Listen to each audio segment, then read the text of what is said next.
If you enjoy our videos, subscribe, like, and comment to support us. Thanks for tuning in.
To break you in half or anything like that. Let go of me.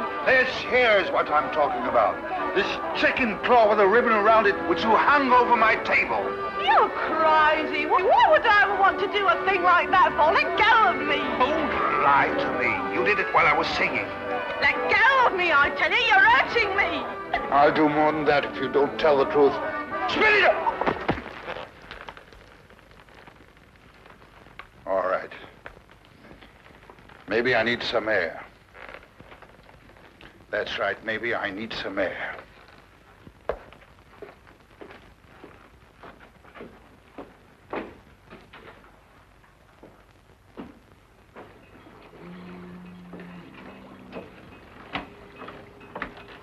Joko Faraday. Yeah?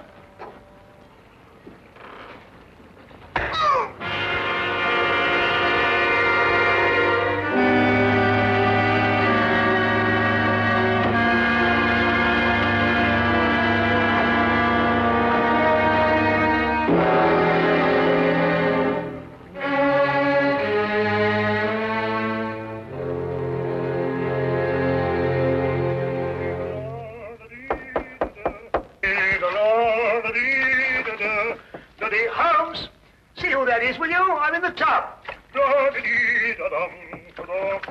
Holmes! Holmes, are you there? Oh, confound that fellow. He might at least say when he's going out. Just a minute, I'll be right with you. Hey, how are you, Doc? A gang will be here any minute. You better get the instruments ready. Instruments? What are you talking Yes, the surgicals, the forceps and all that lark. Poor old squirrel got a bullet in the arm. What? In the arm. Squirrel? Yes, you know, squirrel. Mousy-looking fellow went alongside. Huh? What was with us in Liverpool What? when we did that strafe in that pickle factory? Squirrel? Pickle factory? I know what you're talking about. Yeah, you trying to squeeze out of the gang, Doc, because if you are, you're going to be knocked off just like that. Now, you look here. I'll give you till I count 3 to get out of that door. I'll throw you and your squirrel into the street. Now, listen, Doc. Is this 221B Baker Street, or ain't it? Yes. And are you Doc Watson, or ain't you? Yes. And you're the bloke. All right. You asked for it. I'm off it, Doc. There's probably the rest of the gang.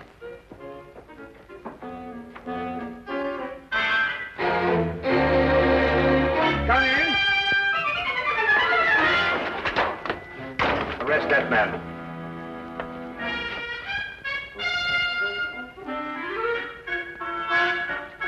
Rather an effective disguise, eh, Watson? Holmes. This time you have finally gone too far. I shall go straight out now and find another flat. Watson, haven't you forgotten something?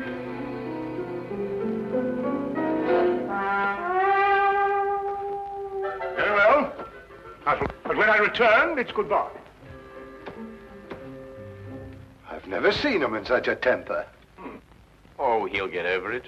Won't you sit down, Inspector Lestrade? Oh, thank you. Thank you very much. Well, is there anything unusual on hand? No. No, nothing in particular. I see. No, crime is on the wane in London. Yes, I suppose it is. Well, I suppose you have read about the killing outside a riverside pub. The victim's name was Jocko Faraday. Oh, yes, I remember. There were some strange circumstances connected with his death. Yeah, strange indeed. A chicken claw, to be exact. Of course, I never dreamed for a moment we'd end up discussing this case, but, well, it just so happens that, well, I have it here with me. Ah. Yeah, shall I take a look? Oh, thank you. Is this the first time that a chicken claw has appeared in connection with a death? No, the second. What was the first victim's name? Shackle. Howard Shackle. Was there any connection between him and Faraday? Not as far as I could trace. Now, Shackle was in textiles up in Manchester. Oh, very respectable. Faraday was the first mate aboard a cargo ship called the, Gloria North. Yet they both seem to have Trinidad in common. What? Trinidad. Only a person who had lived some time in Trinidad would understand such a warning. What warning? The chicken's claw, of course. In certain areas of Trinidad, a chicken's claw bound with a black ribbon is a death warning. Holmes, are you sure? Holmes, I've decided to give you one more chance. Oh, good. Then perhaps you'll come with us as soon as I've got out of this and had a wash. There. Oh, for my days in Afghanistan. Ambushes, poisons, spears, blood-curdling screams. Peace. It was wonderful. I had just returned to my office after making a tour of the wards. I reached into the top drawer of my desk for a prescription slip. And there it was. I must admit it gave me quite a start. Of course, I notified Superintendent Pitt immediately. And I notified you, of course. Yes, an understandable reaction for anybody who's ever lived in, Trinidad. Trinidad? Yes, Scotland Yard's reputation for deduction isn't entirely groundless, you know. But I've never lived in Trinidad. You haven't? Well, how did you know the claw was a death warning? Then it is. I told you it was. Dr. Jonas, you must have known that, or you wouldn't have reacted as you did. It was my decision to call the police. But I knew about the chicken claw. I had read about the Faraday killing in the morning paper. And when the same symbol showed up here on my desk, it actually gave me quite a jolt. But why did you think I had been in Trinidad? Dr. Jonas, did you ever by any chance meet a man called Howard Shackle? No, never. At least not that I can recall. And Faraday, had you ever heard of him? Not before I had read this morning's paper. Then you've never traveled in a ship called the Gloria North? Well, despite the fact that I'm employed here at the Marine Hospital, I've had actually very little experience at sea. To tell the truth, I've never even been on a cargo boat of any kind. I see. This whole thing seems to me like a practical joke. A bad one, I admit. But it doesn't make sense otherwise. Either that or a maniac. Why should anybody want to kill me? I've got to get back to headquarters, Doctor, but I've assigned you a 24-hour guard. Unless you've got any more wild theories, Holmes, I think we're going to leave the doctor to get on with his work. Don't jump to conclusions, Inspector. The chicken claw may still have something to do with Trinidad. I suggest you don't leave your office until my men are posted outside, Doctor. Of course, you won't try anything in a crowded hospital, but I'd rather not take any chances. Well, neither would I, Inspector. Thank you very much. Good day, sir. Good day.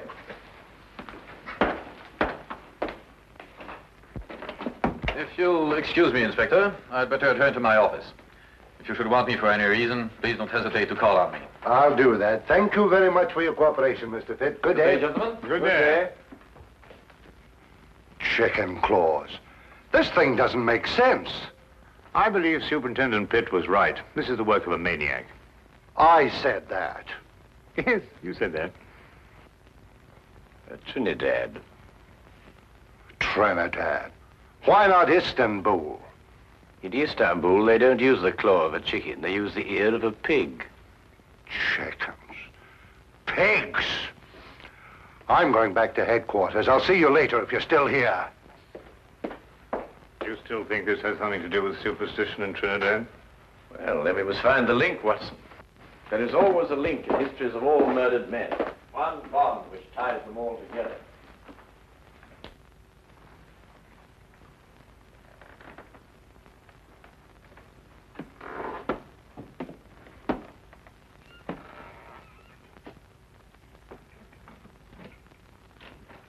Dr. Jonas? Yes. What can I do for you? Do you have an appointment? Yes. In a way, I have. I'm sorry, I didn't seem to find your... No, you won't find it there, Doctor. This appointment was made a long time ago. I beg your pardon. 5 years ago. 5 years ago? What are you trying... On board a ship, Dr. Jonas. The Gloria North. 5 years ago. Remember?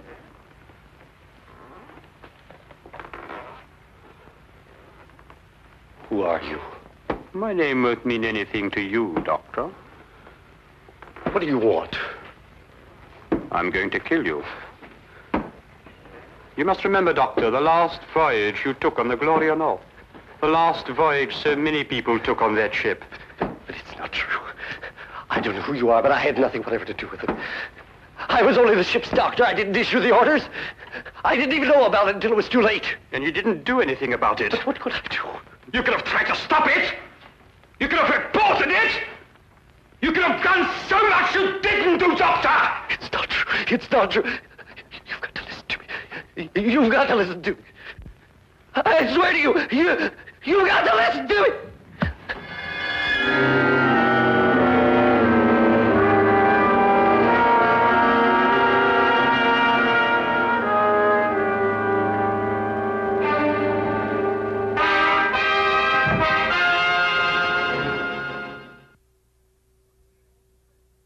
Up your sleeve.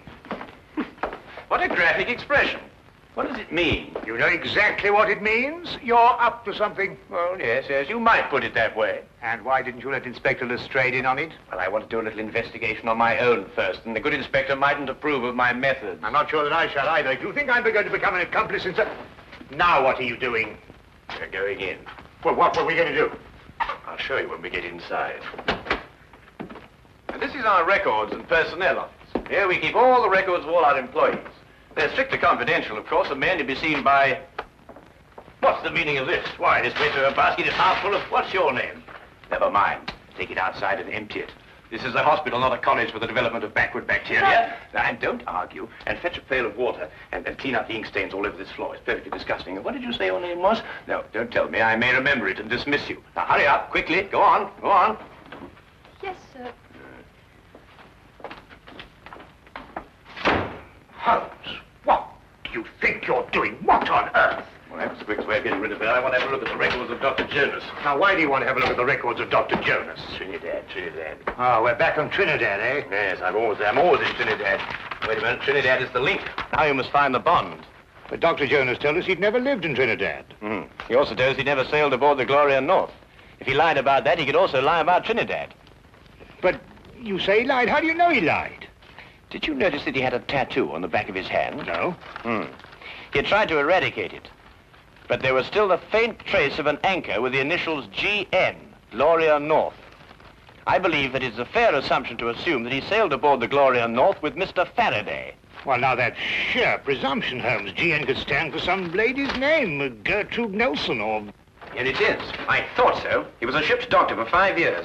And here's a letter of recommendation from the ship's chief officer, Howard Shackle. Good heavens, and they were all members of the same crew. Yes, Watson. Come on, quickly. Where are we going? Have another chat with Dr. Jones. Holmes! Just like the others. Victim number 3. That leaves one more to go. What do you mean? An able-bodied seaman, the ship's chief petty officer, the ship's doctor, and one more remains. Who? The captain, of course, the captain.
Yes?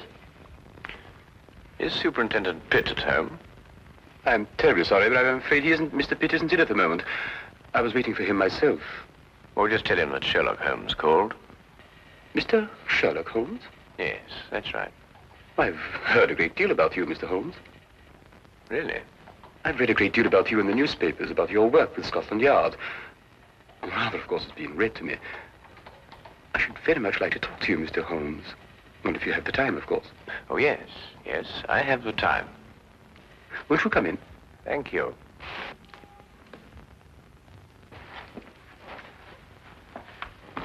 I was just helping myself to a drink. Perhaps you'd care to join me. Yes, I should like to. Whiskey? Well, have you a brandy? Yes. Oh, thank you.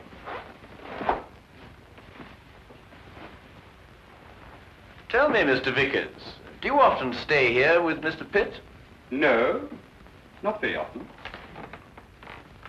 May I ask why you wanted to see the captain? Or would that mean divulging some very important secret of Scotland Yard? No, I don't believe it's a secret at all. I merely happen to believe that Captain Pitt will be the next victim of the mad killer who is at present terrorizing all London. Captain Pitt? Yes. Why? What possible connection could there be between Captain Pitt and such a murderer? And such a maniac? Do you believe that the killer could be such a maniac? Well, what else could he be? He might be seeking revenge. Revenge for what? For something that happened in the Gloria North. Gloria North? Yes, it's a ship, a cargo vessel. And every man that has been killed to date was once a member of the crew of the Gloria North. on that fateful voyage 5 years ago. Amazing, Mr. Holmes. How did you learn this? Oh, it's very simple, really, Mr. Vickers. I happened to look it up in the records at Lloyd's shipping office. I see. Why do you believe that Captain Pitt should be the next victim? It's very simple again. It's because Captain Pitt is the one surviving member of the crew at present living in London.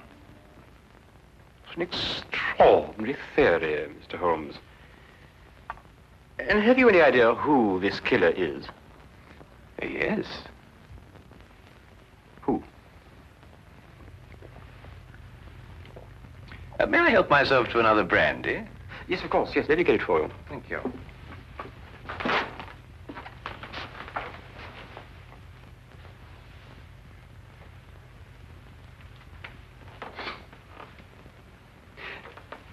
You said you believe you know who the murderer is. Oh, thank you. Well, it's only a little theory of mine, but I believe I do. And do you know the motive for murder? You know, it's remarkable, Mr. Vickers, how well you managed to find your way about, for one who is blind. I beg your pardon? I mean, find your way about this room, Mr. Vickers. Oh, yes. But it wasn't very easy for me at first. I have come to know this apartment very well. Well, not that I come here too often, but I have an excellent memory for such things. I have in my mind a picture of this room as clear as you have now. I see. And what if the position of the furniture should be changed about? Without my cane, I should be quite helpless. You were saying you had an idea who this killer is. Yes.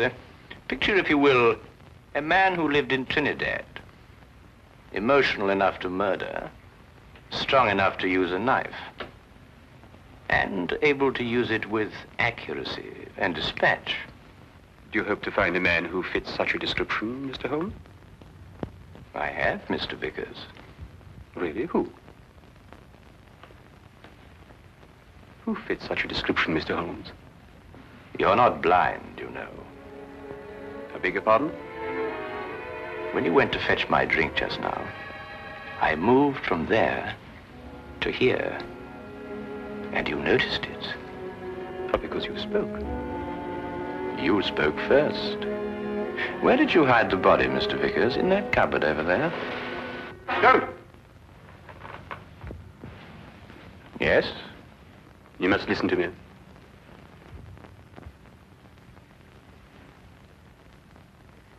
Captain Pitt and the crew of the Gloria North were not primarily concerned with the cargo, or the cargo as we usually think of it. They were smuggling natives from Trinidad into England. I was married to a native, Mr. Holmes. A beautiful woman. And we had a beautiful child. Pitt came to me and offered to take them to England. Price was £100, the ship, the Gloria North. He guaranteed their safe arrival. We concluded the transaction. I paid the money. At 5 miles from Southampton, the Gloria North was approached by a patrol boat. Pitt became frightened. The natives were dragged overboard in chains. They were drowned. All the natives. And my wife. And my child. Swore then that I would take my revenge. It has taken me 5 years, Mr. Holmes. The men I killed deserve death. Perhaps. But no man has the right to be judge and executioner. I had. And I'm not finished yet, Mr. Holmes. There are others. And no one is going to stop me, not even you, Mr. Holmes. Is more killing the answer? It is my answer. Before you strike, Mr. Vickers, look in the mirror.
Chapter 1.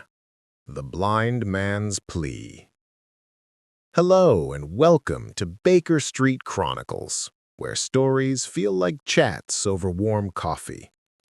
I'm Dr. John Watson, telling of a strange case from October 1894. London's fog was thick, wrapping the city in mystery. A knock came at our door one chilly evening. Mr. Amos Carver, a blind man, stood there, his face pale, voice shaky but firm. He spoke of a stolen silver locket shaped with a rose, taken from his small Whitechapel room. I heard odd footsteps and a tapping sound, like a secret code, he said. Holmes's eyes lit up, sharp and curious. The mystery called to him like a song.